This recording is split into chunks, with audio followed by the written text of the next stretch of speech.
En gæt, en mor, 1000 historier. Historien om Nakabeke. En dag skete der noget usædvanligt. Vores mor, som ellers altid fulgte den samme daglige rutine, sneg sig stille ud gennem baghaven ved gården. Lidt senere vendte hun tilbage, men ikke alene. Hun kaldte hende blidt for Nakabeke.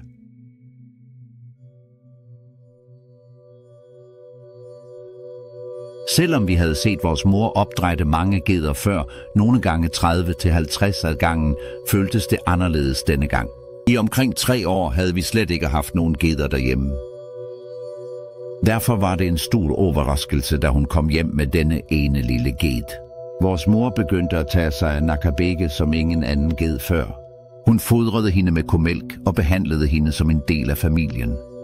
I modsætning til de andre geder, hun plejede at sælge videre, blev Nakabeke. Hun voksede fra en lille, skrøbelig unge til en smuk, fuldvoksen ged.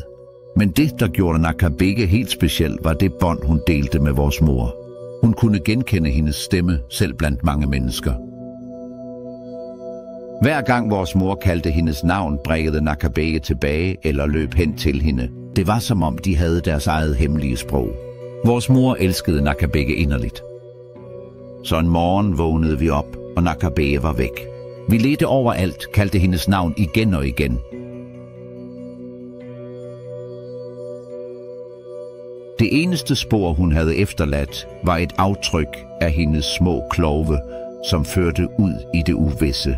Senere fandt vi ud af, at Nakabeke var blevet stjålet.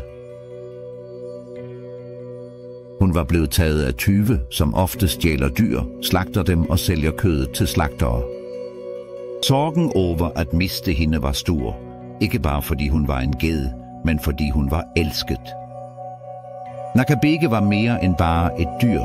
Hun var en ven, en ledsager og et minde, der for evigt vil blive hos os.